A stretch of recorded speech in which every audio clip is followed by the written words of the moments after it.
Muy bien, pues buenos días a todos y todas. Bienvenidos a este tercer y último webinar de este programa de sesiones relacionadas con los certificados de ahorro energético. Para aquellos que no me conocéis, soy Clara Santamaría, Cluster Manager de Solartis. Solartis es el clúster de la energía solar y eficiencia energética y representamos a empresas y entidades de la cadena de valor del sector. Fabricantes, instaladores, ingenierías, empresas que ofrecen soluciones y servicios, así como universidades y centros tecnológicos que trabajan en el desarrollo del sector. Solartis formamos parte de Secartis, que es una agrupación empresarial sin ánimo de lucro que se dedica a fomentar la competitividad de las empresas y de sus asociados en especial, y posicionar la industria española en el exterior, a través principalmente de la innovación y la colaboración, la mejora de la visibilidad de sus socios y el impulso de su estrategia y modelo de negocio. Secartis está compuesto por un ecosistema de 5 clústeres, entre los cuales se encuentra Solartis, también CICAD de iluminación, SmartTech, nuevas tecnologías y Epival de almacenamiento energético. Y bajo el paraguas de Secartis se encuentran todas empresas de electrónica que son transversales al resto de sectores. Y juntos sumamos más de 500 empresas y entidades que formamos parte del ecosistema. Durante estos meses hemos trabajado junto a uno de nuestros socios, Marguve, en un proyecto de la formación de un itinerario de sesiones formativas sobre certificados de ahorro energético, que es en el tercer webinar que nos encontramos.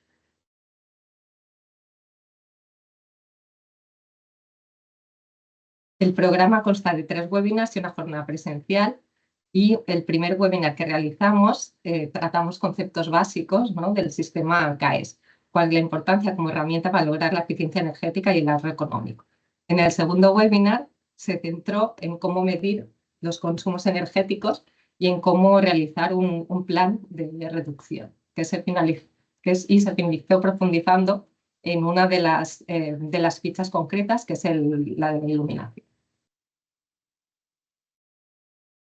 En el caso de que no hayáis podido asistir a los anteriores webinars, podéis recuperar la sesión en nuestro canal de YouTube. Luego, en el webinar de hoy, lo que vamos a tratar es en temas de inversión y rentabilidad y financiación de los CAES.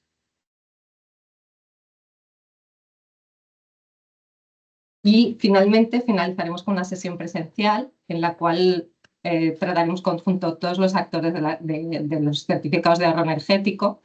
La realizaremos aquí en Barcelona. Principalmente estaba prevista para el 21 de noviembre, pero se realizará finalmente por motivos ajenos a nosotros a principios del 2025. ¿Vale? Próximamente ya os informaremos de cuándo se va a realizar la sesión.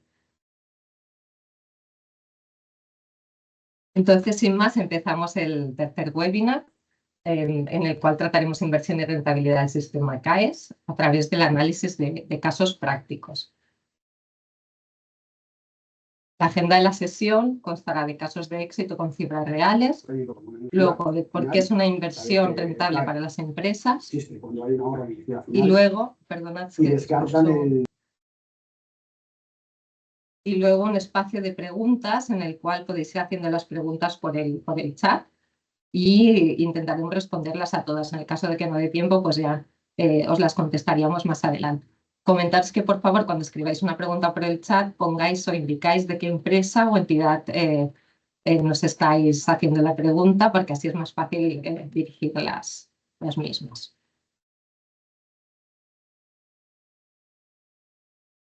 Bueno, antes de empezar en esta primera sesión, simplemente comentaros y repasar un poco cuáles son los contenidos que ya hemos visto en los 2 webinars anteriores. Hemos estado hablando a lo largo de los otros 2 webinars, formaciones, del marco regulatorio, de la sostenibilidad y los CAES, cuál es el sistema CAES en España, quién es quién dentro del sistema CAES, los diferentes agentes en los cuales participan, cuál es el proceso para la obtención de los CAES, y también las fichas estandarizadas y cuáles son las fichas singulares. Y finalmente se profundizó, como he comentado en el webinar anterior, sobre la iluminación como una actuación estandarizada. En el webinar de hoy contaremos con Miguel Rodríguez, que es director de operaciones en Dosfer, y Dosfer es la primera consultora independiente de España dedicada exclusiva a la eficiencia energética y los mercados CAE, y durante los últimos años se ha convertido en la empresa que más CAEs ha gestionado en España. Así que, bueno, sin más os dejo con Miguel Rodríguez, que os explicará un poco y iniciará esta sesión. Bueno, pues creo que ya se ve la presentación. Buenos días a todos y a todas. Pues nada, no sé si todos estuvisteis en el anterior webinar, pero bueno, me gustaría empezar la presentación, a ver si ahora sí. Que se llama Casos Reales, pero haciendo un pequeño repaso a algunos de los puntos que hablaban ahora. Y para ello me he tomado la libertad de usar unas imágenes que me he descargado de la página del Ministerio. De hecho, en concreto, 3 imágenes que ayer, buceando un poquito, preparando la presentación, vi que eran muy representativas y muy didácticas y me apetecía usarlas, pero bueno, la fuente es el Ministerio, las 3 primeras slides. Vale, ¿por qué quería hacer este resumen? Porque bueno, cada vez se habla más del mercado CAE, cada vez hay más agentes implicados, más sujetos delegados dados de alta. Los clientes conocen, bueno, cuando digo cliente digo usuario final normalmente, es el equivalente, conocen más de qué va el mercado, empiezan algunos a palpar la monetización del mismo, pero quizás hay un poco de lío, ¿no?, sobre el contexto y desconfianza, podríamos decir también en algunos clientes, es algo como muy bonito que parece un poco raro dentro del mundo de la energía. Entonces, me gustaba hablar de lo que el Ministerio también denomina como cambio de paradigma. ¿Qué quiere decir esto? Bueno, en los últimos años ya existía el FNE, que es el Fondo Nacional de Eficiencia Energética, donde los sujetos obligados, que resumiendo mucho son las comercializadoras en general, petroleras, tienen que hacer unas aportaciones a ese fondo nacional, es de obligado cumplimiento, y la aportación venía siendo una aportación monetaria, es decir, cada trimestre tienen que hacer unos pagos al Fondo Nacional de Eficiencia Energética, y de esa bolsa común salen después líneas de ayuda para fomentar la inversión en actuaciones de eficiencia energética que suponga un ahorro y, por tanto, justificar también ante la Unión Europea que se están consiguiendo esos hitos marcados, ¿vale? Por lo tanto, estamos hablando de unas aportaciones al fondo. ¿En qué consiste el cambio de paradigma? Pues básicamente es casi darle la vuelta a todo esto. Es cierto que la parte de arriba, el recuadro que veis arriba, a ver si pongo un puntero,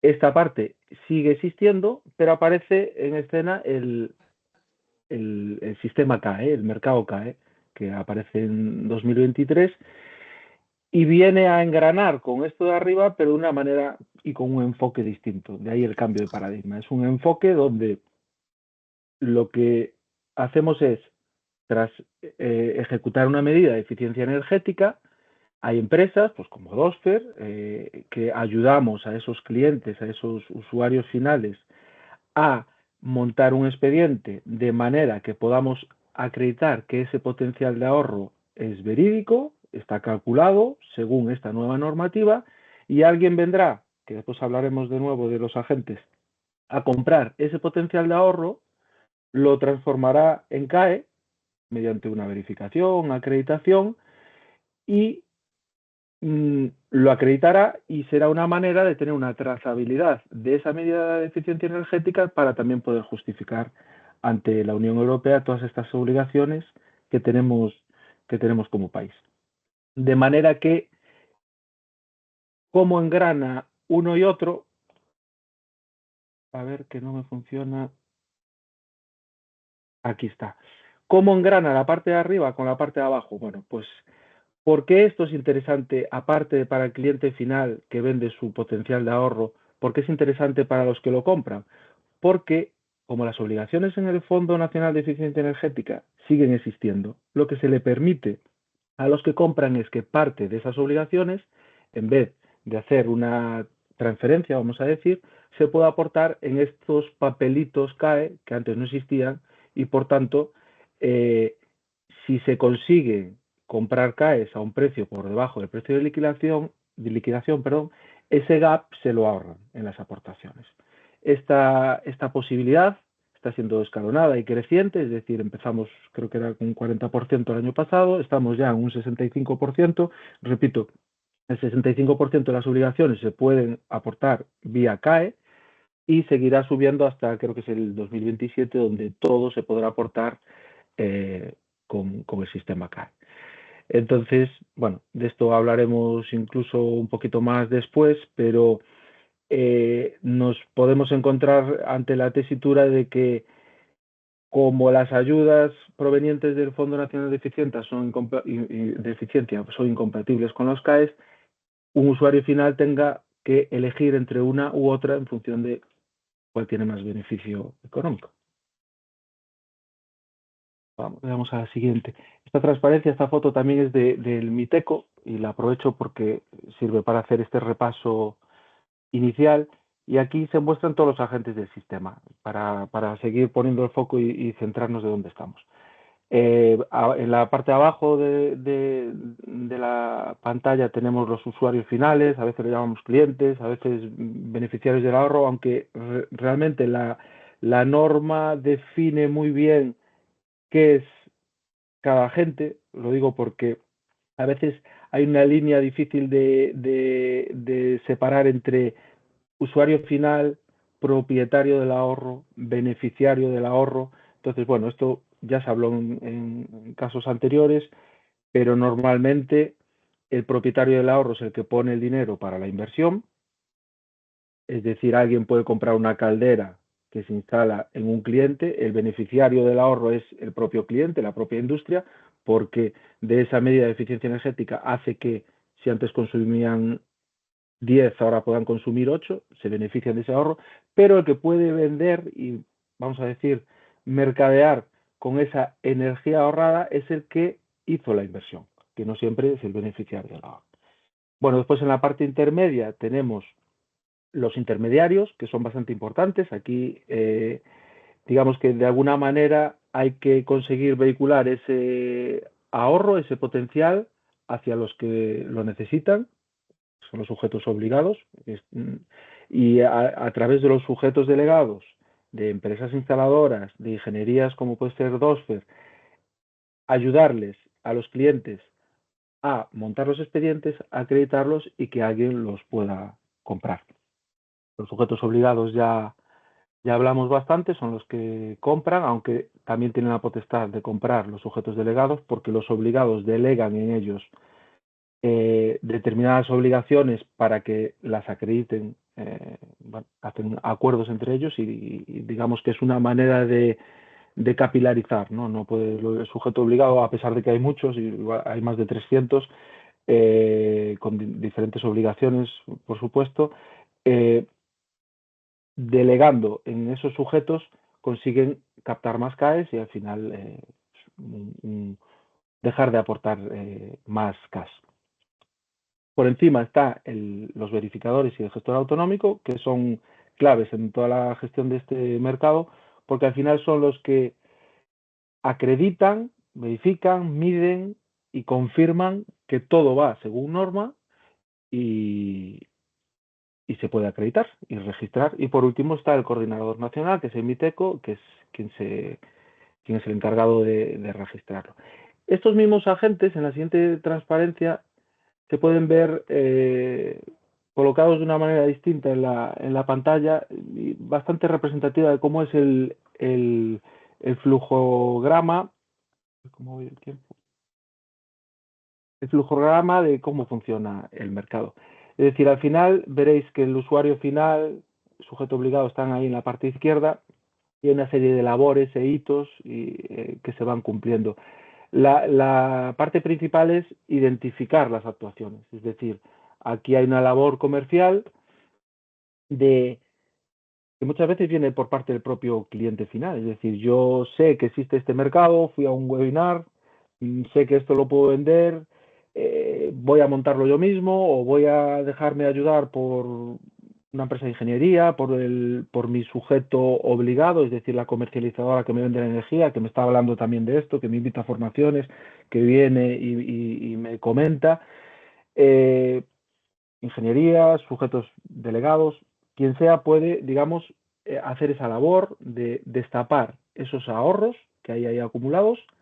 Bueno, cuando digo acumulados puede ser porque son, digamos, actuaciones que ya se hicieron a partir de enero del 26 de enero del 23 y que todavía no conocíamos esta otra manera de rentabilizarla. Entonces, se suele ir a lo de atrás, a lo que ya está hecho, para ver si se puede acreditar, pero también, como veis aquí, en esta parte pone ejecución de la medida. No siempre la medida está ejecutada, sino que este sistema, este mercado nuevo, nos permite ayudar a esos clientes a tomar decisiones.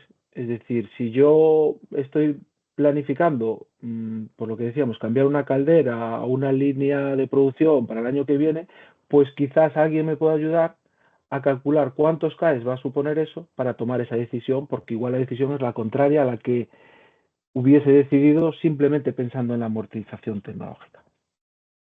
Por tanto, es una palanca para tomar decisiones, por supuesto.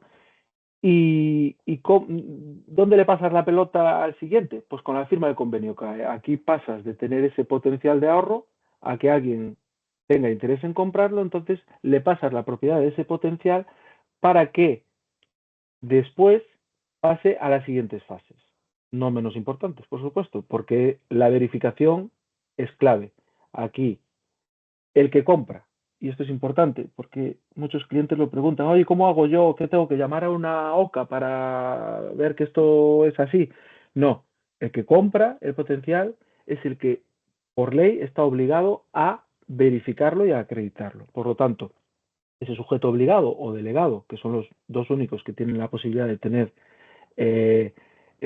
CAEs en propiedad finalmente, son los encargados de elegir a un verificador, que es un organismo independiente acreditado por ENAC, pasarle todo ese expediente y que ellos hagan una verificación documental, técnica, y ver si ese expediente puede tener un informe favorable, porque también puede tener un informe desfavorable porque es algo que no se pueda subsanar, sino también te pueden pedir pues que rectifiques algo y lo mejores o lo que sea. Después podemos entrar en detalles. Entonces, se pasa al siguiente escalón, que es, una vez tenemos un informe positivo, se solicita la emisión del CAE. Es decir, todo está listo, documental, técnicamente, tienes el OK de un verificador. Entonces, bueno, aquí hay una línea que pone plataforma tecnológica, está siendo un poquito más lenta de lo que se esperaba, pero habrá una plataforma tecnológica donde se vuelque todo eso y después pasa por el gestor autonómico, que lo veis aquí abajo,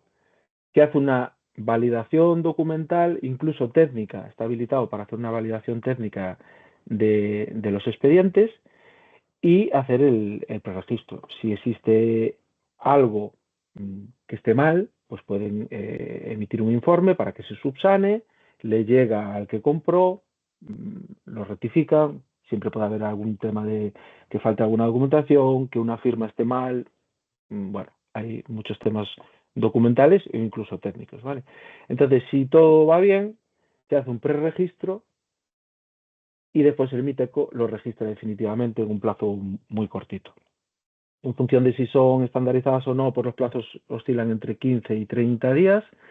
Y es importante, lo dijimos en algún otro webinar, que el silencio administrativo es estimatorio, con lo cual, es decir, si tú registras algo y en ese plazo de tiempo que marca la ley nadie te contesta, pues digamos que tendrías un registro de salida de CAE. Bueno, ¿y qué se hace con los CAEs? Pues los que pueden tener su propiedad, que son los sujetos obligados o delegados, pues pueden vendérselo a otro sujeto obligado o delegado, decidir liquidarlo, guardárselo para el año que viene, bueno, lo que ellos estimen oportuno. Pero bueno, me gustaba hacer estas tres transparencias para volvernos a centrar un poquito cuál es todo el flujograma y el marco en el que nos movemos. Además, me gustaría también llevaros y hacer un mini tour por la página de MITECO, porque aquí a todos nos suena todo esto, pero está muy bien explicado. Si os fijáis, bueno, aquí explica un poco qué son los CAEs, todo esto. Tenemos una pestaña para normativa. Probablemente muchos de vosotros ya habéis entrado, pero me gustaba presentarlo porque ayer, preparando un poquito esto, vi que habían respondido a muchas preguntas frecuentes más de las que había la semana pasada. Entonces, bueno, es un sistema vivo, la página funciona bien y está bien entrar de vez en cuando. Entonces, bueno, aquí está el marco legal, todos los BOEs que se fueron publicando, el catálogo de fichas, después entraremos un poquito en el detalle, y toda la normativa que regula. Es bastante interesante esta siguiente pestaña, donde se habla pues de los procedimientos en sí. Es decir, incluso podemos ver un ejemplo de convenio CAE, porque hablamos todo el rato de que el que vende ese ahorro lo compra otro con un convenio CAE. Bueno, pues aquí si pinchamos, supongo que de una manera bastante sencilla, pensé que sí. Bueno, se puede ver un ejemplo del convenio, todos los apartados que tiene, formas de pago, ta.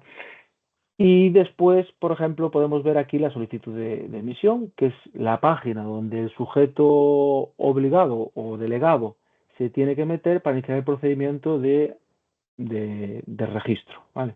Hay una serie de documentos necesarios, una serie de instrucciones, incluso te explican cómo nombrar toda la documentación que tienes que aportar y, es muy interesante. Después también en los últimos días han subido documentación relativa al sector público, que es bastante interesante. Todavía no la domino en detalle, pero es bastante nuevo esto. Es decir, que la administración también podrá vender su potencial de ahorro. De hecho, creo que es una pregunta que me hicieron en el anterior webinar. Sabía que la respuesta era sí, pero todavía no estaba colgado en la web. Hay otra pestaña interesante que es los agentes del sistema. Todos tenemos la duda de quiénes son los sujetos delegados. Pues aquí hay una lista. Aquí es una lista que va creciendo, se pueden ver los detalles, muy variada. Empezamos con 2 o 3 y ya estamos en, no sé, 20 o 30. Y también los verificadores.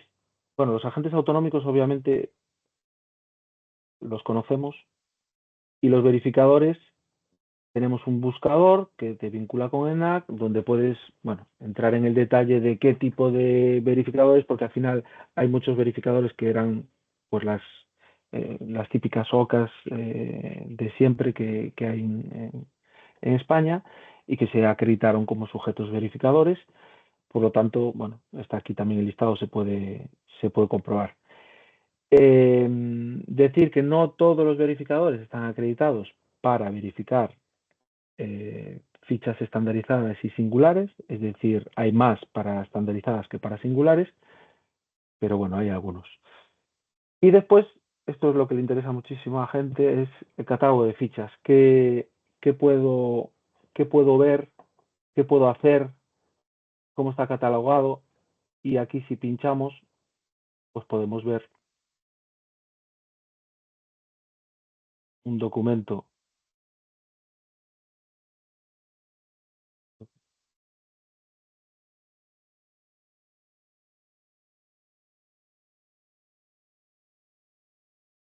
Disculpad, no estaba previsto. Voy a pinchar otra vez.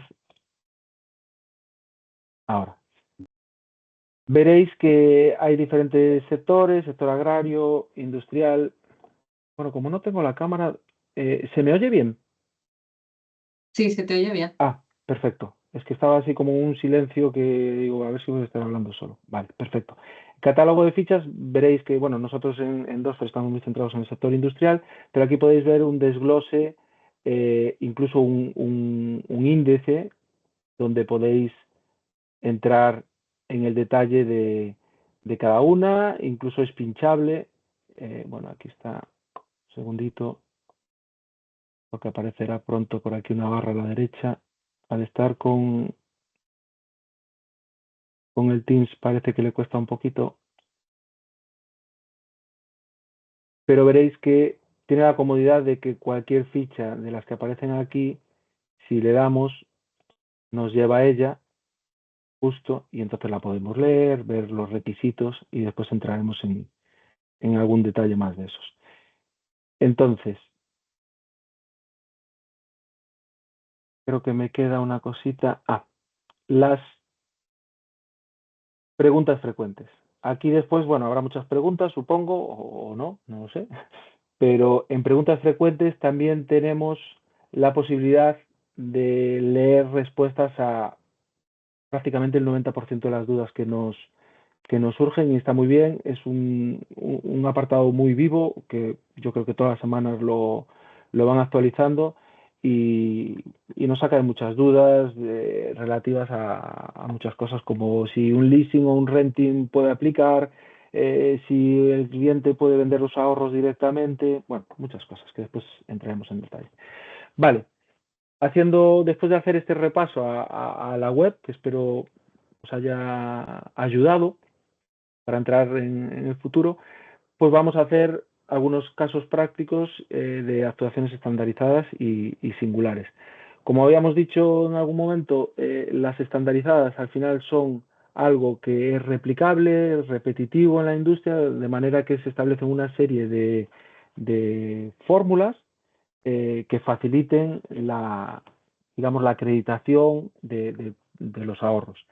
Es cierto que cuando hablamos de fichas estandarizadas o actuaciones estandarizadas, el ahorro no es real.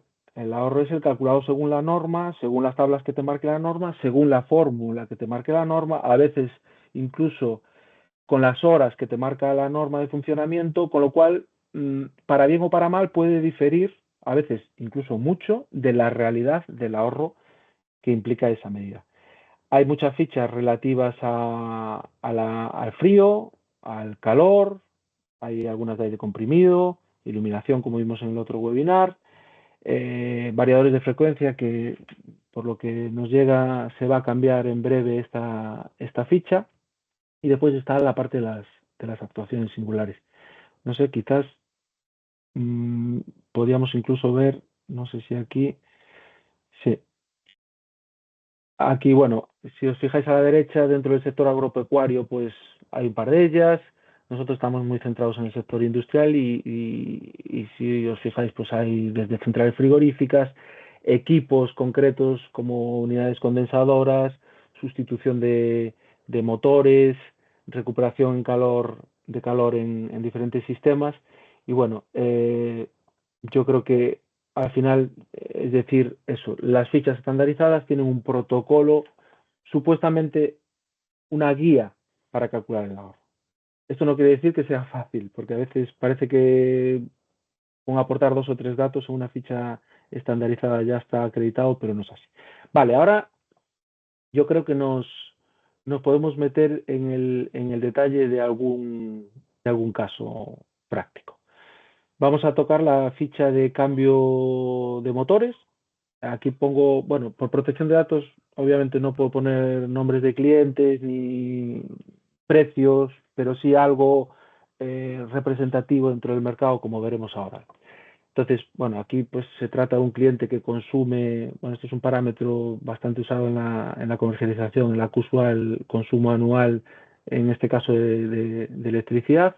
Es un cliente que consume 12 gigas de 12 millones de kilovatios hora, 12 gigavatios hora anuales, y en el 2024, durante el 2024, va realizando una serie de cambios en motores. Y entonces, bueno, como existe una ficha estandarizada para ese cambio de motores, ¿qué hacemos con este cliente? Pues le decimos, vamos a establecer un protocolo para ir agrupando toda la documentación de los motores que vayáis cambiando a lo largo del año, para montar un expediente agrupado, que se puede, sobre cambio de motores.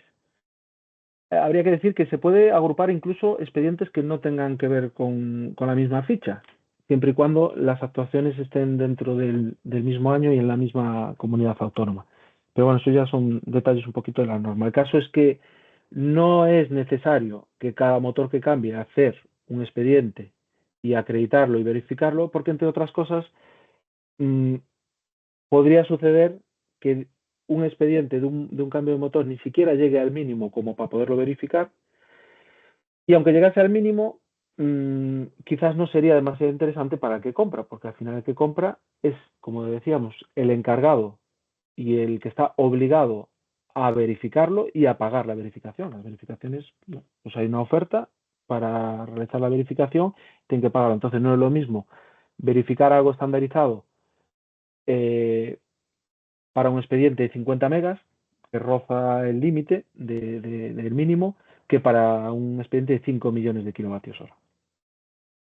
Porque el precio de la verificación obviamente es distinto, pero te desposiciona mucho el precio del mercado. Entonces, ¿qué hacemos?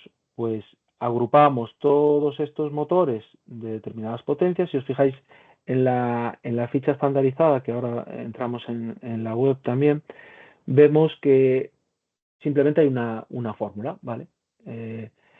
Y te habla de la potencia mecánica del motor antiguo, es decir, tú aunque cambies un motor de 50 kilovatios por uno de 100, tú lo que puedes acreditar es esa mejora de eficiencia respecto a la potencia que tenías. Esto, digamos que una ampliación no la contempla. La N es el número de motores, lo tenemos por aquí abajo a la izquierda también. Las horas de funcionamiento, pues fijaros, aquí en este caso concreto, el BOE habla de un valor de referencia. Es decir, tú no puedes acreditar un motor que funcione menos de 4.800 horas, pero si no justificas más, las 4.800 horas se pueden vender. Aunque podrás poner un valor distinto si puedes demostrar que ese valor es acreditable, verificable, trazable. Es decir, al final los verificadores, a pesar de ser una ficha estandarizada, los documentos que marca la ficha son el mínimo de documentación que tienes que aportar, pero después el verificador, ante cualquier duda, ante cualquier incongruencia o duda en general, pues te va a pedir más información de cómo haces el cálculo. Bueno, se lo pide al que paga la verificación, digamos, al sujeto obligado. Esta ficha está pensada para cambio de motores a partir de IE2. Si partes de un punto de partida que no es IE2, pues igual te tendrías que ir a singular y básicamente es lo que te pide la ficha. Si pinchamos aquí, nos vendríamos al catálogo. Hablábamos de la 170. Pues fijaros que dentro del catálogo que veíamos antes,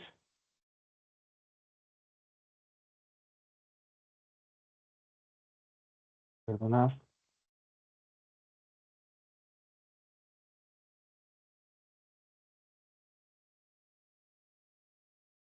nos vamos a la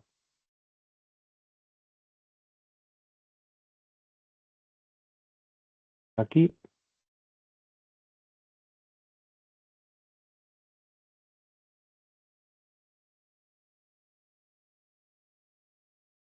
Aquí. 170. Entonces, no sé si se ve bien,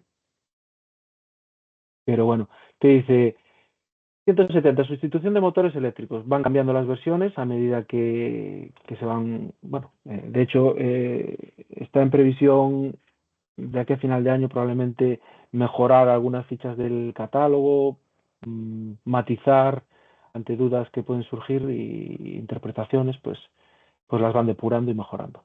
Sustitución de motores antiguos por motores eléctricos de alta eficiencia en el sector industrial, aplicable a motores de inducción, de polos, monofásico, tal.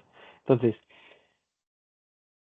deberá cubrir las mismas funciones que el motor anterior. Aquí son los requisitos. El funcionamiento debe ser como mínimo 4.800 horas. Aquí es lo que hablábamos antes. Tú tienes que aplicar la fórmula y si tú no tienes el rendimiento de partida, te dicen aquí abajo, en esta zona de aquí, que te tienes que ir al reglamento de la Unión Europea 2019/tal para ver ese punto de partida.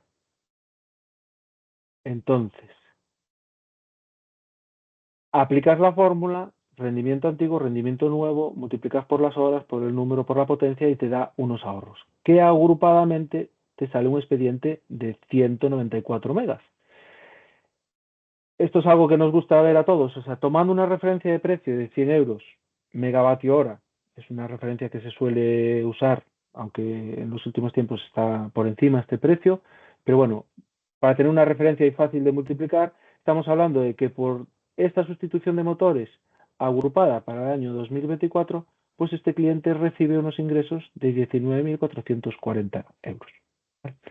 Ese precio sería el que se pondría en el convenio CAE, este ahorro sería el que se pondría en el convenio CAE, y después, bueno, aquí está un poco el detalle de la justificación técnica. Si te vas a esos datos de la normativa, recoges en función del número de polos, de la potencia, el rendimiento de ese motor. Te vas a los datos de la ficha técnica nueva y recoges el dato del otro y vas montando el expediente.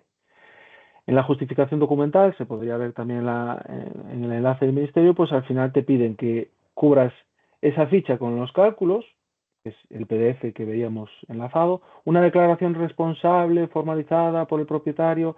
Ese es el anexo que vemos aquí. Aquí pone anexo 1. Anexo 1 es, bueno, al final es una toma de datos de quién es el propietario de la actuación, quién es el beneficiario, y también aquí es donde hay que escribir si se ha solicitado alguna ayuda pública y en caso de que sí, el importe, la línea de actuación, si está concedida o no, por un tema de ver las posibles incompatibilidades. Si es una línea pues que viene a su vez del Fondo Nacional de Eficiencia, sus fondos o no. Después te piden habitualmente en todas las fichas las facturas justificativas de la inversión, donde se detallen los elementos, pues oye, que haya una constancia de una factura donde efectivamente hayas cambiado esos equipos, fotografías normalmente del antes y del después, y a veces piden pues un certificado pues de la empresa habilitada, del instalador frigorista, donde se acrediten pues determinados parámetros que intervienen en la fórmula, y a veces también fichas técnicas, altas en industria, etc. Bueno, como veis, al final, por un cambio de motores agrupado, pues podemos generar unos ingresos bastante altos. Y bueno, el motor igual lo tenías que cambiar igualmente porque estaba estropeado, porque no funcionaba bien, porque te da muchos problemas de mantenimiento. Y bueno, ya aprovechando que lo cambias y vas a ahorrar energía, pues oye, esa que dejas de consumir la vendes, pues todos contentos. Insisto, las fichas estandarizadas simplifican, pero no quiere decir que sea fácil acreditar esos ahorros. Bien, nos vamos ahora a otro caso que, bueno, tiene una fórmula distinta, pero también es bastante habitual que este tipo de cambios, por ejemplo, en bombas, aquí ya pongo un poco la descripción general, es el típico cambio repetitivo, mucho cliente, pues que de determinados sectores, que es de libro que se han de agrupar para montar en un solo expediente. En este caso es un expediente más pequeñito, hablamos de la IND 280, y al final lo que te dicen es, pues vemos aquí el ámbito de aplicación, pues cambiar una bomba por otra más eficiente. No aplica a bombas que están en la reserva, ya te lo dice aquí. No todas las fichas dicen este tipo de cosas, con lo cual se podría entender que a veces algo en reserva sí se puede aplicar. Y, por ejemplo, en los requisitos, en este caso, sí que hablan que se deben aportar y documentar registros de medición de horas. Es decir, aquí hay unas horas que tienes que acreditar pues mediante un contador de horas, un RP, un registro de producción, algo que para el verificador sea trazable, fiable y verificable. Entonces, al final habla la fórmula de diferencias de rendimientos, potencias de las bombas sustituidas, volvemos al caso de los motores, es decir, te dejan esa potencia que ya tenías instalada y no más, y horas de funcionamiento. Entonces, bueno, pues aquí vemos que son actuaciones agrupadas para el año 23, con estas fechas, las nomenclaturas de las bombas, y al final vas haciendo pues, el montaje del expediente pues con las potencias, diferencias de rendimientos, horas que pudiste acreditar, y te van saliendo pues bueno, expedientes muy similares porque las bombas eran las mismas en este caso, y bueno, pues suponen unos ingresos de al menos 10.000 euros para el cliente. Aquí, bueno, puse con la misma estructura que antes una slide sobre, bueno, para que veáis que no es solo ir a un catálogo, sino que a veces efectivamente pues hay que manejar determinados datos técnicos de presiones, fórmulas, potencias, caudales, revoluciones, donde poder sacar esos datos que al final alimentan la fórmula y sobre todo acreditar que todo esto pues te lo aportó el instalador, es efectivamente el equipo que compraste con tu factura para poder darle contundencia al registro. Bueno, hablábamos de la parte documental, en este caso hay muchas cosas comunes como facturas, fotografías y fijaros aquí, en este caso sí que habla de copia puesta en funcionamiento de la instalación cuando sea preceptivo. Gráficas, fichas del fabricante, incluso diagramas de flujo de la actuación en condiciones normales, etcétera. Siempre te piden el anexo 1 relativo a las ayudas. Vale. Ahora pasamos a los casos de las actuaciones singulares, que realmente es donde nosotros nos encontramos más cómodos haciendo esta labor desde DOSFER. Realmente estamos muy centrados en el sector industrial, en la industria de gran consumo, y realmente, aunque toda industria, o bueno, hablamos de industria, pero también hay sector terciario, agropecuario, incluso una comunidad de vecinos puede acreditar CAES por un cambio en un envolvente o miles de cosas que se pueden hacer, pero nuestro foco está en la industria y en la industria grande normalmente las actuaciones son singulares, aunque obviamente todos cambian bombas, todos cambian equipos de frío cuando les toca y son medidas estandarizadas, pero las actuaciones singulares, digamos que en general suelen ser más grandes que las estandarizadas y al final, bueno, pues las medidas tienen que ser justificadas y documentadas de una manera un poco más en detalle, porque no partimos de ninguna fórmula, a veces nos amoldamos a fichas que ya existen para tomar referencias, pero al final te tienes que inventar de alguna manera el cómo verificarlo y cómo demostrar que eso supone un ahorro. Es útil, como pone aquí abajo, para proyectos de eficiencia energética más complejos o que podrían englobar varias cosas que por separado igual pueden encajar en fichas estandarizadas. A veces se hace eso, es decir, un proyecto que te plantea un cliente en su conjunto lo puedes acreditar como una actuación singular, pero a veces igual te resulta difícil determinada parte acreditar una línea base y te puedes ir a una ficha estandarizada donde la documentación es distinta. Bueno, depende un poco del caso. A veces hay combinaciones de tecnologías que son difíciles de ir por ficha estandarizada. Como ejemplo de una medida de un expediente singular, vamos a hablar de dos cosas. En primer lugar, un intercambiador de calor. ¿Vale? En el momento en el que nosotros llegamos a este cliente, que es un cliente que consume 6 gigas, está ubicado en Galicia en este caso. Bueno, aquí, perdón, porque puse ficha estandarizada, pues manteniendo el formato, pero no es estandarizada. Se trata de un proceso productivo donde se crean unas perlitas de plástico a través digamos, de material plástico de desecho y se elabora una especie de granza, como de lentejitas plásticas que a su vez pues, es el producto final de este cliente que venden para que otras empresas pues lo calienten, lo extrusionen, fabriquen bolsas de plástico, contenedores o lo que sea. Bueno, el cliente decidió que para enfriar ese producto final, que se enfriaba por inmersión, digamos en agua, pues que ese agua se calentaba, pero realmente la tenían que reponer y no hacían nada con esa agua caliente. Entonces decidieron contactar con nosotros para ver si esto tendría sentido hacer una actuación. Bueno, sentido, obviamente, recuperar calor siempre tiene sentido, ¿no?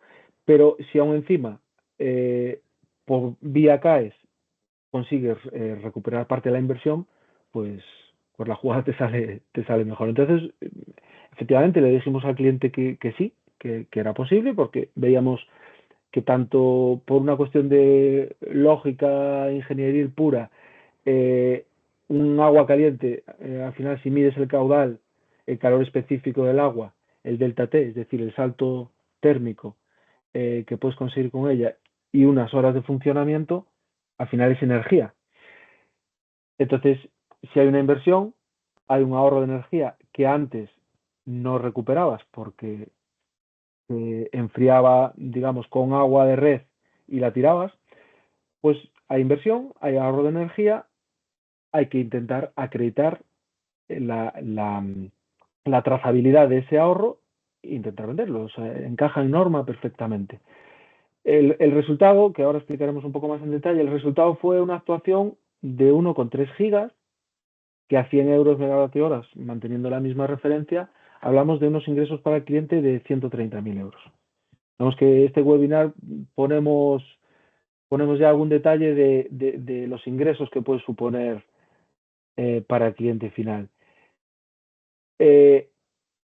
Al final, como cualquier actuación, no sé cómo voy de tiempo, como cualquier actuación requiere de una toma de datos, de una justificación de los históricos. Bueno, perdón, aquí no de los históricos. En la recuperación de calor es un caso bastante singular, que por eso, de hecho, lo poníamos como ejemplo. La recuperación de calor, si antes no se hacía, no hay nada que medir antes. Es decir, si tú ese agua la tirabas, no existía ese aparato, que veremos ahora en la siguiente transparencia, pues que al final es un intercambiador de calor, donde le metes agua por un lado, va por el otro, lo llevas a una torre de refrigeración, por así decirlo, canalizas ese aire con unos ventiladores que lo metes por aquí y te va a un proceso de secado de la misma fábrica. Entonces, eso antes no existía, con lo cual aquí la toma de datos es una vez ejecutas la instalación. Esto es bastante importante porque muchos clientes dicen, bueno, es que yo no tengo datos de antes. No, es que aquí no los necesitas, porque tú recuperas el 100% de ese calor, porque antes lo tirabas. Entonces, bueno, son casos muy buenos, vamos a decir, muy beneficiosos, porque en el momento en que lo instalaste, es decir, si hiciste esto en agosto del 23, pues lo podías acreditar con datos desde agosto del 23. Otra cosa es que cuando montes el expediente, el que lo compra contacta con el verificador y te dice, bueno, pues yo necesito una muestra más larga. Bueno, pues entonces esperas varios meses hasta que el verificador le encaje esa toma de muestras y lo acreditas. Pero bueno, es importante señalar eso, que las medidas son desde que instalas la medida, en el caso de las recuperaciones de calor. Bueno, al final pues tienes que, aplicando esa fórmula que decidimos aplicar, pues tenías que identificar los calores específicos relacionados con la temperatura de uso, porque varía la diferencia de temperatura, y acreditar esas horas de una manera contundente. Bueno, estos son detalles un poco técnicos de cómo se montaba el expediente y cómo expediente en ese momento, y digo en ese momento porque después os explicaré por qué, como expediente singular, pues tienes que generar una serie de documentación sujeta a la norma, incluso la norma, esto es un pantallazo de uno de los documentos del MITECO, te dice pues cómo nombrar los documentos que tienes que aportar a verificación. Pues tienes que presentar el convenio CAE, un dictamen favorable, una memoria del proyecto, digamos que sea autoexplicativa, es decir, que el que la lea entienda bien cómo funciona la actuación y que no quede ninguna duda. Una acreditación de su puesta en funcionamiento, de final de obra, informe fotográfico y bueno, todo un poco toda la parte de cálculo, de ingeniería que tiene el saber acreditar un ahorro de este tipo. ¿Por qué decía que antes era singular? Bueno, porque como la norma va evolucionando, al final esto se acreditó, se vendió, digamos, pero resulta que ahora nos encontramos con que existe una ficha, a ver si ahora no me lleva directamente, hablábamos que era la 230 creo, donde precisamente ahora ese mismo cálculo lo podríamos hacer por vía estandarizada, por ficha estandarizada. A ver si carga.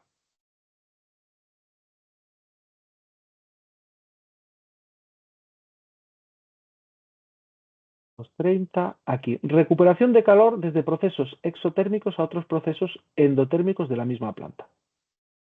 Vale. Entonces te habla pues algo muy parecido a lo que nosotros hicimos vía Singular.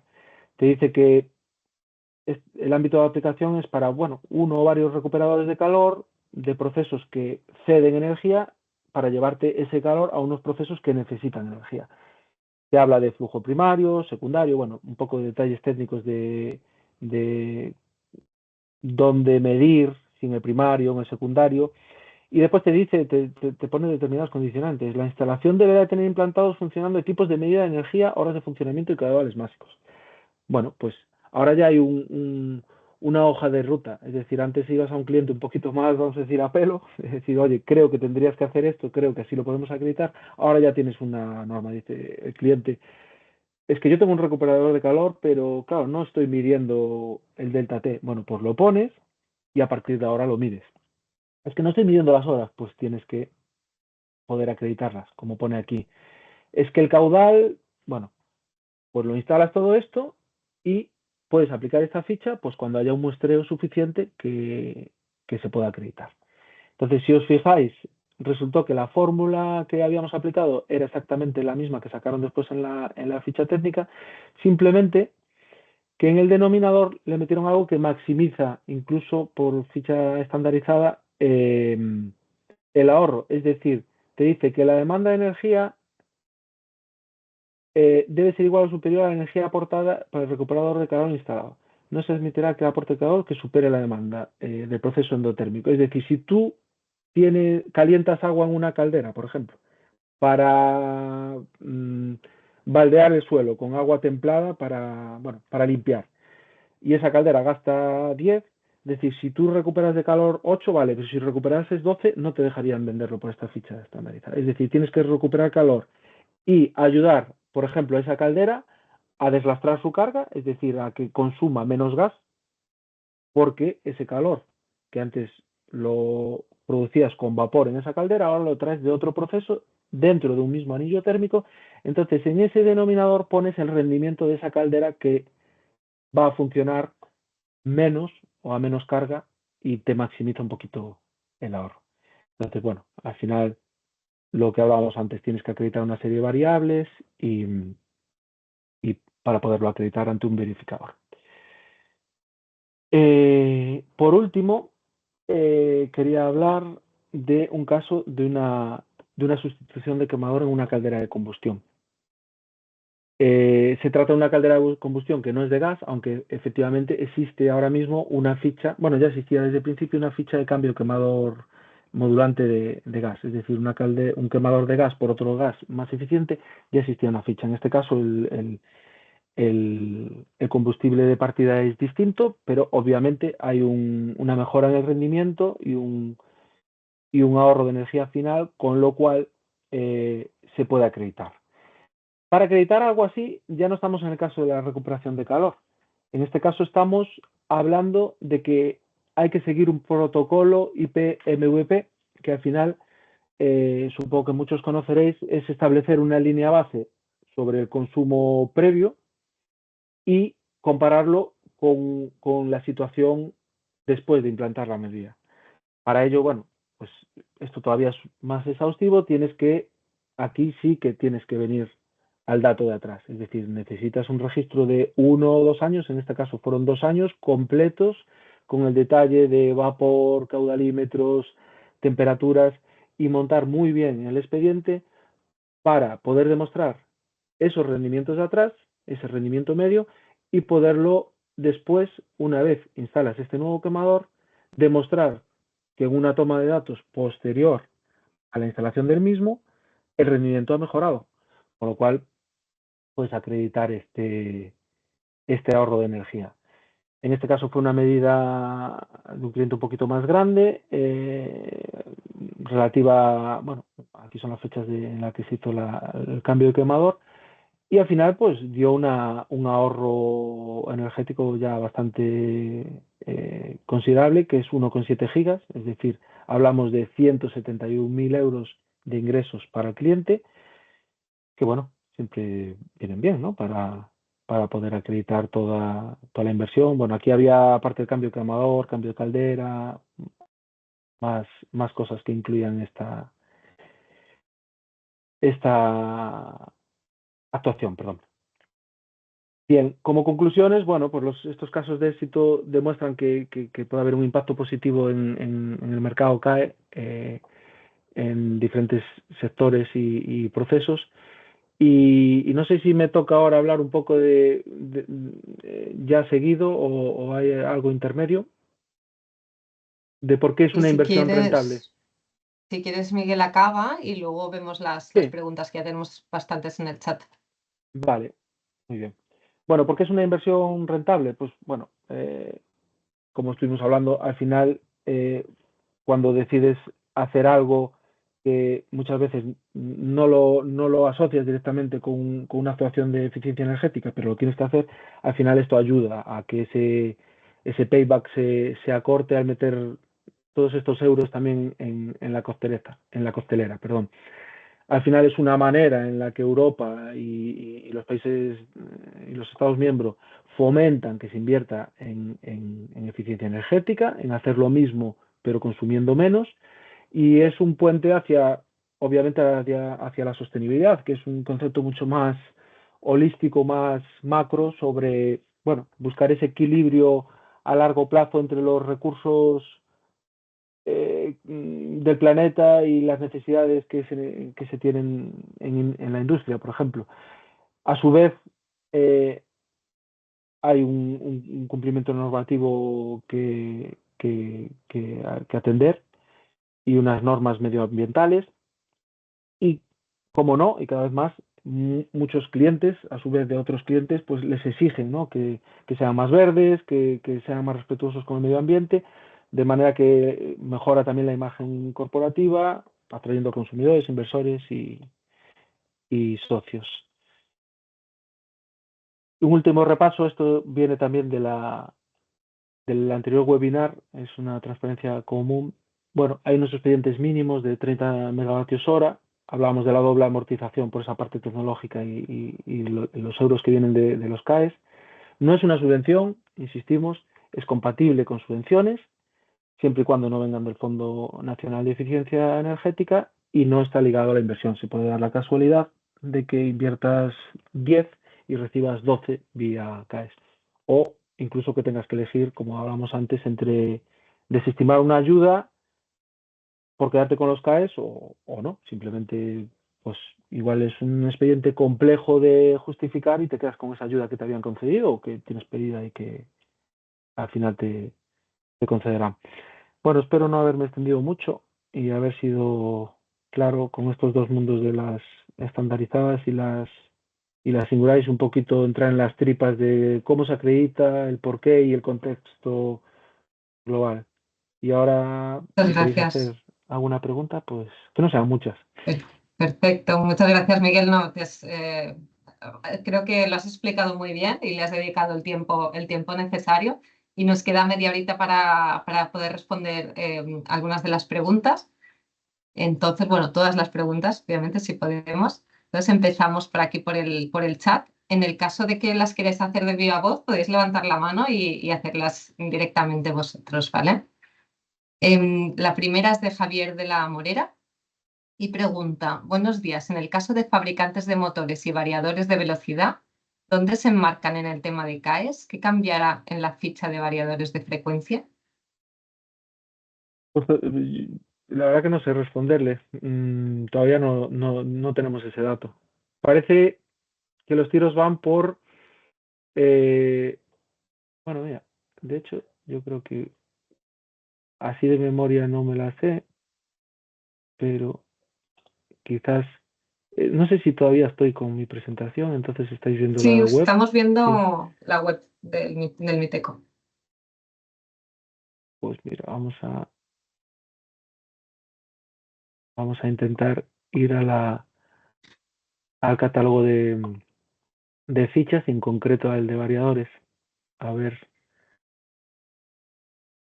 bueno, esto, como sabéis, carga un poquito lento.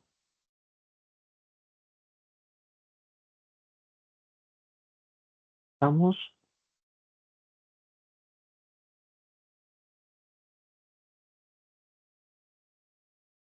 a ver si encontramos sustitución.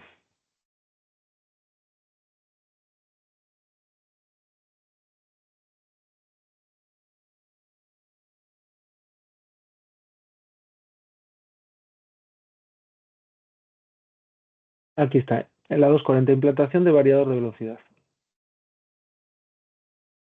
Bueno, creo que parece que donde es posible, por las noticias que tenemos, que había cierta discrepancia sobre las velocidades de giro con el variador. Creo que pueden ir por ahí los tiros, pero tampoco sabría decirte. Al final tienes una velocidad de giro antes, otra después, pero como concepto el variador precisamente es para que varíe esa velocidad de giro. Entonces, establecer una velocidad fija para una vez que está funcionando el variador, pues igual no tiene todo el sentido del mundo y bueno, creo que se le está dando una vuelta a esta ficha. Muy bien. Vamos a la siguiente de Felipe Guerrero. Javier, adelante. Sí, buenos días. Otra pregunta era, en el caso de los fabricantes de máquinas, como motores, variadores o cualquier tipo de elemento de combustión, calderas o similar, el fabricante en sí, ¿qué función tiene aquí? ¿Puede apoyar de alguna manera? ¿Interviene de alguna manera? ¿O Pues mira, solamente aquí, aportando la factura? ¿O ellos pueden verse beneficiados también de alguna manera? bueno, a ver, yo creo que esto es sencillo. Los fabricantes, para ellos, o sea, pensemos que el mercado CAE tiene todos los agentes, digamos, oficiales, pero después también están las medidas, hay que implantarlas y hay que comprar ese hierro para ponerlo ahí. Entonces, los fabricantes al final, si controlan de esto, si un instalador sabe mucho de esto y si un instalador se lo puede explicar a su cliente o ponerlo en contacto con alguien que sepa montarle el expediente, al final es una palanca de ventas. Es decir, yo te voy a vender un equipo de eso, pues una caldera, pero aparte te digo que esta caldera puede suponer que cuando la cambies te ahorres 1 millón de kilovatios hora y vas a ingresar 100.000 euros. Ojo, pues si te ayudo a hacer los cálculos o si te monto el expediente o te busco un comprador, quiero decir, al final puede ser una herramienta, una palanca de venta como otra cualquiera. Es decir, la norma es bastante amplia en este sentido. Eh, eh, y en función de cómo ayudes a tus clientes y todos los ángulos y prismas que quieras darle a tu negocio, pues pueden ser al final una ayuda ante dos instaladores que uno te habla de CAES, que te dice cómo hacerlo, te pone en contacto con alguien, frente a otro que simplemente va a precio a venderte pues ese producto, pues quizás yo si soy el cliente digo, ostras, pues gracias, porque te lo voy a comprar a ti. Entonces, en este caso, por lo que te entiendo, es más un valor añadido, ¿no? Para los fabricantes. Claro, para los fabricantes ven una oportunidad en que sus productos, si se instalan, tienen una doble vía para el cliente Ujú. final de conseguir dinero. Entonces, al final, pues hay al que no le dan los números para hacer esa inversión a corto plazo, pero pensando en los CAES, bien explicado y si lo ve tangible, si lo ve acreditable, porque alguien a su lado técnicamente es capaz de hacerlo, pues igual se decide a implantar esa medida, que precisamente yo creo que es uno de los orígenes del funcionamiento de todo esto, fomentar que haya ahorro y que se haga lo mismo consumiendo menos. Después también tiene el fabricante, el instalador, tiene la otra vertiente de que muchas fichas estandarizadas, bueno, y sin ser estandarizadas, con más motivo, al final el que tiene que montar el expediente eh, tiene que recurrir al instalador para que haga cálculos, para que emita un certificado firmado, para que aporte un diagrama de principios de la instalación, para que detalle una temperatura de evaporación de un condensador evaporativo. Al final, la norma tira mucho también del fabricante, del instalador, para que normalmente es el que conoce bien la instalación, acredite que esa instalación está así, que funciona así, que tiene unos parámetros de rendimiento estacional X y lo tiene que firmar ahí. Es decir, suelen ser partes implicadas en el proceso de acreditación documental, vamos a decir, incluso técnica. Es Ok. decir, en ese proceso de construcción del expediente es totalmente habitual hablar con los fabricantes y con los instaladores, que el cliente te derive a ellos para profundizar, para pedir datos, oye, pásame la ficha técnica en estas condiciones que te marca la norma, o según esto necesito este otro dato. Estupendo, pues muy amable, muchas gracias. Nada, gracias. Muy bien, pues vamos con la siguiente, de Felipe Guerrero.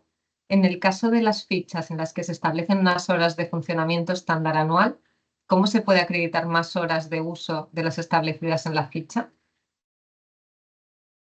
Bueno, pues con buen criterio, vamos a decir, el verificador te va a pedir un registro y una trazabilidad. Es decir, nunca, entre comillas, no se entienda mal, se van a creer cualquier dato, obviamente, porque están ahí para ser como de notarios, ¿no? De ese ahorro que supuestamente está bien calculado. Entonces, pues te van a pedir que muestres pues datos de producción, siempre datos que se registren, no una foto de un contador de horas el día 1 y esta otra foto que sabe Dios cuando la saqué de otro día y mira, la diferencia son tantas horas y esto es lo que...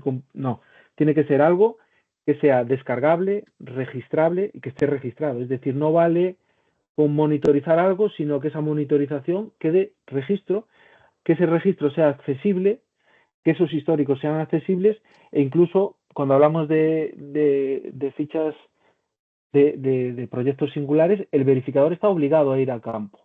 Es decir, el verificador va a la fábrica y le dice al cliente, abre tu ordenador, descárgame estos datos, mándamelos por mail. Es decir, es un proceso en detalle. Entonces, es cierto que una ficha estandarizada no tiene por qué haber una visita a campo, pero la rigurosidad de la documentación es la misma. Es decir, si el verificador ve que tiene que pedir más datos para entender las horas que tú acreditas, no vale que pongas ahí 8.760. No. ¿Por qué?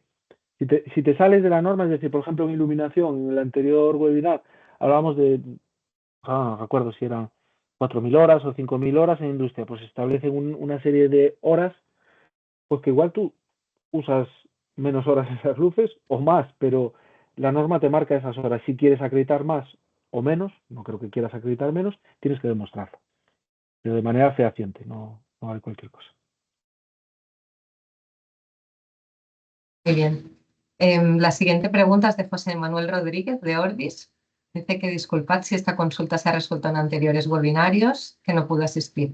¿Se puede considerar la inversión de una instalación fotovoltaica? Sí, creo que esta pregunta sí que se No, la resolvió, norma, pero me parece que es interesante porque para los que no pudieron asistir. por el momento no está contemplada la inversión en fotovoltaica como parte del mercado CAE. Al final, un poco el resumen es, aquí lo que primas es dejar de consumir y no consumir del tejado. Es decir, si tú demandabas de red 10 y ahora demandas solo 8 porque 2 lo generas en tu propio tejado, sigues demandando 10. La norma dice que eso no es eficiencia, que la es. O sea, quiero decir, está escrita así, tendrá sus matices o podemos estar más o menos de acuerdo, pero no está incluida en la fotovoltaica un poco con esa idea. Es decir, sigues consumiendo lo mismo, pero de distinto sitio. Cierto que toda la parte de pérdidas de red, el sistema se las ahorra, la generación distribuida tiene sus ventajas, pero no está contemplado. Es muy clara la norma. La siguiente, de Sergio Blázquez. Cuando hablas de agrupar actuaciones, por ejemplo, de las bombas, si cambias 10 bombas de 3 clientes diferentes, ¿se pueden agrupar en un mismo expediente para llegar al mínimo que comentabas de unos 50 megavatios? Incluso pueden ser de diferentes campos, por ejemplo, industrial, residencial y agropecuario. De diferentes clientes sí, en la segunda me pillas.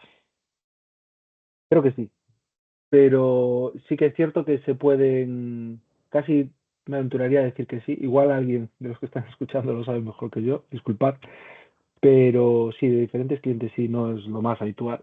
O sea, lo que sueles hacer es agrupar expedientes del mismo cliente y en el mismo territorio, y consultaremos eso y os diremos. Pero no sé si entre sectores. Aparenta que sí, porque en la nueva publicación de julio incluso no sé cómo le llamaron exactamente, pero creo que algo como usaron la palabra, habría que verlo en la norma, transversalidad. Es decir, tú si estás en un sector industrial y quieres aplicar una ficha del sector terciario que no existe en industrial, puedes usar esa ficha si no existe en el sector. Entonces, bueno, quizás tendría también sentido que esa mezcla vaya en esta otra vía. Pero bueno, no, la respuesta es que no lo sé.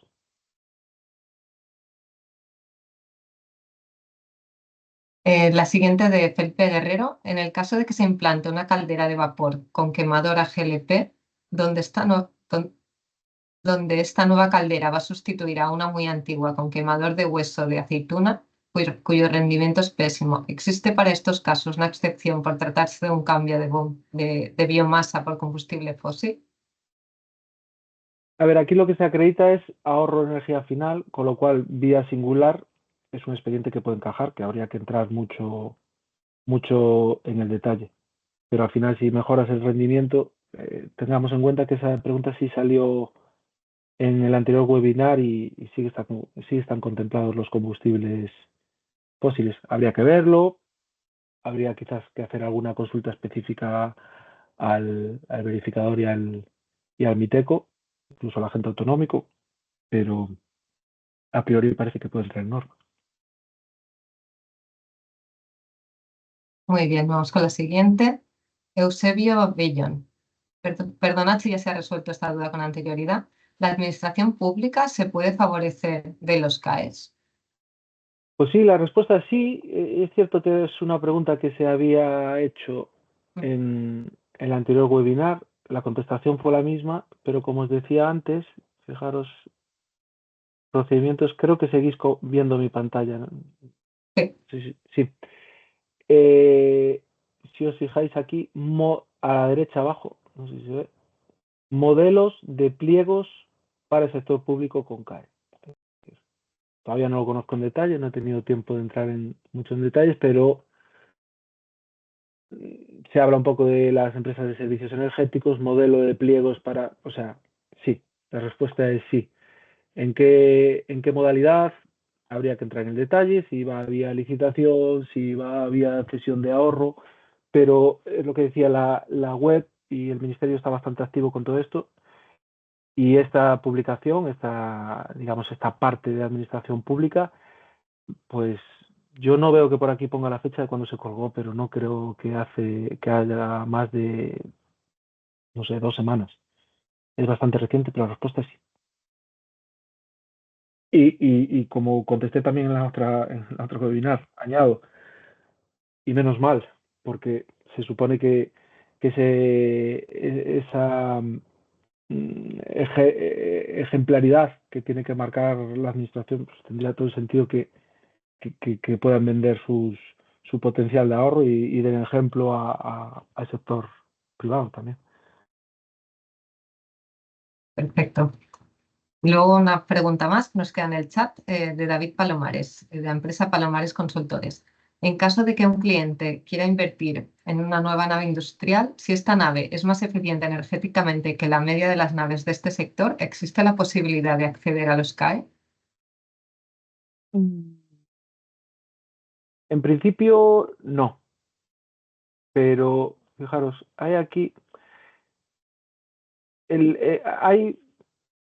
hay una pregunta frecuente relativa a obra nueva y dicen claramente que no, aunque es cierto que hay alguna ficha estandarizada donde sí se contempla en algunos sistemas de frío, pues contra un estándar de la norma de ecodiseño, pues digamos acreditar un gap de ahorro. Pero en general lo nuevo no aplica, aunque sea mejor que una media. Aparte, imaginaos cómo se podría acreditar eso, sería bastante complicado. Muy O sea, bien, muchas gracias, Miguel. puedes estar seguro de que Perdón. obviamente es mucho más eficiente que la media porque es más antiguo y está obsoleto, pero tenemos que recordar que todo esto pasa por un proceso de verificación y acreditación y cálculo y entonces al final tienes que ir por ese paso también y salvarlo, si no es de una manera muy contundente, no es fácil. espacio para alguna pregunta más, si alguien quiere levantar la mano o hacerla por el chat. Vale, acaba de llegar otra de Sergio Blázquez. En esta pregunta anterior, si cambias de nave con una etiqueta energética mejor, ¿se podría demostrar? Pero si la nave es nueva, no lo creo. Bueno, De hecho, fijaros, vamos a ver. Momento. Bueno, si Sergio, si queréis, mi quieres tech. hablar. Hola. No, yo lo que quería comentar aquí era, pues esto, no sé, tú tienes una nave que tienes una F y decides, pues voy a cambiar a otra nave que es una B, Sí, entiendo. o la referencia no es buena porque no estás haciendo una actuación en el mismo elemento en el que tú estabas desarrollando la actividad, ¿no? Claro, es que fijaros, aquí, o sea, todo esto tiene una referencia catastral, tiene, o sea, digamos que no hemos entrado en detalles profundos, pero fijaros, no sé si seguís viendo mi pantalla. En otro tipo de preguntas frecuentes dice, una nueva instalación o construcción que genera ahorros. Pues veis aquí la respuesta. No podrá beneficiarse en aplicación tal. Bueno, a priori no. Pero también os digo, yo no dejaría de hacer la pregunta, aunque parezca clara, porque bueno, siempre, imagínate que esa maquinaria se traslada para ahí, no sé cómo, no es algo en lo que tenga demasiada experiencia en este tipo de justo actuaciones. Yo, en mi caso, si tuviese que pelear por una actuación así, haría una consulta formal a la web y al buzón del ministerio, intentando explicar la situación. Oye, pues se me termina una concesión de un terreno aquí, me voy a llevar lo mismo para este otro lado, antes era menos eficiente, ahora soy más. Puedo montar un expediente, la lógica te dice que vas a consumir menos, eres el mismo, con las mismas, con una envolvente distinta, igual aprovechas para hacer cambio de máquinas, es una obra nueva, sí, reciclas cosas, habría que hacer una consulta. Realmente, por la respuesta que está ahí en respuestas frecuentes, la respuesta es no, pero yo lo pelearía.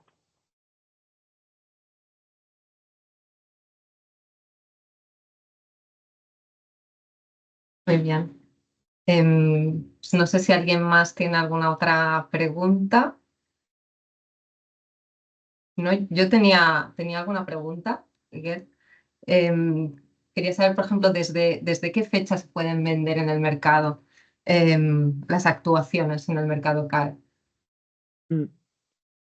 Pues mira, la norma es muy clara. Desde se publicó el 24 de enero del 23, a partir del 26 de enero del 23, las actuaciones que se hayan implantado a partir de ahí, que puedan entrar en norma, quiero decir, entrar en norma implica más cosas que la actuación esté dentro de ese horizonte temporal, sino que las facturas estén en fecha, bueno, una serie de criterios también documentales, ¿no? Pero a partir del 26 de enero del 23.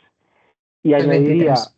añadiría algo, y es que las actuaciones, vamos a decir que caducan también. Es decir, empiezan ahí, esa fecha, pero si tú hiciste algo en julio del 23, tienes hasta julio del 26 para poder vender ese ahorro que supone esa medida. Si no, A ya 3 no puedes. años. Se 3 tienen años. 3 años.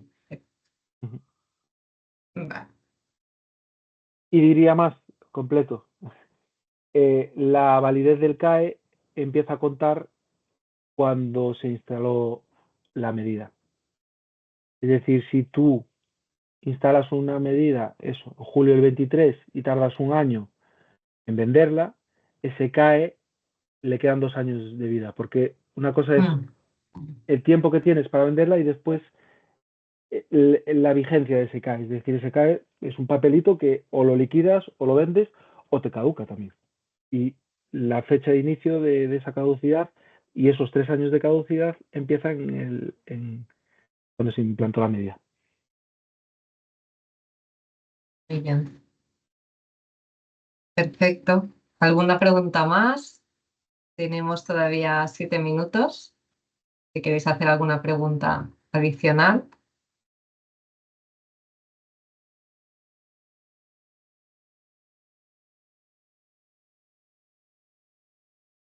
Bueno, en caso de que no haya ninguna pregunta más, esperamos que realmente... Mira, sí, tenemos una que levanta la mano. Javier de la Morena, por favor. Disculpad si acumulo un poco de preguntas. El tema de los ingresos por CAE para los clientes tributarán, obviamente, como en su declaración de lo que es los impuestos habituales de la empresa como un ingreso. Entiendo. Porque al Sí, final pues eso... fíjate, el cliente emite una factura de kilovatios hora ahorrados que está con su IVA correspondiente y la paga el que la compra. De hecho, yo creo que hay una respuesta aquí, entrada en vigor, validez, contabilización. Hay Sí. una respuesta O sea que sobre si yo eso. como empresa recibo 300.000 euros o 1.000.000 de euros en CAEs, entiendo que eso es un ingreso que tiene mi empresa, ¿no? ¿No? ¿O está exento de impuestos? No, es un ingreso. Vale, El vale. tema fiscal tampoco soy muy experto, pero es una factura con su IVA que el cliente final, es decir, el propietario del ahorro, el que tiene la propiedad de ese ahorro porque invirtió, una vez se acredita y normalmente lo cobra cuando se registra el CAE en el MITECO, en ese momento es cuando el que compró le paga contra una factura que emite de kilovatios hora. Es el mundo al revés, o sea, le cobras a la Eso es. comercializadora. Eso Sí, pero es. es así, es así. Ok, muchas gracias. No. Entra un par de preguntas más de Elena Ruiz. ¿Dónde se puede ver el vídeo?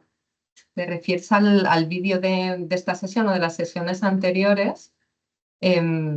Los podéis, a través de nuestra página web, podéis acceder a los vídeos a través de nuestro canal de YouTube. Lo encontraréis el enlace en nuestra web. Y luego David Palomares pregunta, ¿con la inversión que se va a sustituir únicamente se puede achatarrar?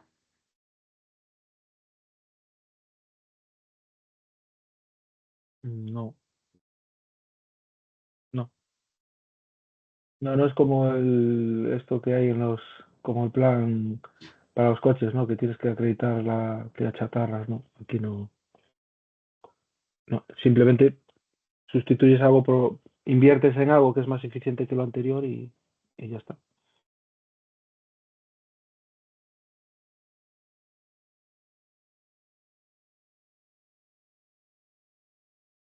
Pues bueno, creo que lo podemos dejar aquí. Creo que ha sido una sesión muy completa en la que se han resuelto muchas dudas. Esperamos que estas 3 sesiones formativas hayan sido muy interesantes y clarificadoras para todos vosotros y esperamos contar con vosotros en la jornada presencial que realizaremos en Barcelona. Como he comentado anteriormente, esta jornada presencial estaba prevista para finales de noviembre, pero por causas ajenas a nuestra voluntad la hemos tenido que aplazar a principios del 2025. Y durante el evento, durante esta jornada presencial, contaremos tanto con representantes de la administración, así como con expertos de eficiencia energética que compartirán conocimientos. Sobre todo va a ser una sesión muy práctica, ¿vale? De casos de éxito. Y además las empresas interesadas podrán acceder a un espacio de consultoría individualizada para resolver dudas específicas. Aquellos que os hayáis apuntado ya para que iba a ser a finales de noviembre, disculpad las molestias, os enviaremos en los próximos días más información sobre la fecha, el lugar y el programa completo. Y bueno, sin más, agradeceros a todos vuestra asistencia y también en esta ocasión a Miguel por toda la explicación y presentación y la Muchas resolución gracias. de dudas, que creo que ha sido muy práctica y muy útil. Gracias a todos. Muchas gracias a todos. Muchas gracias. Gracias. Gracias.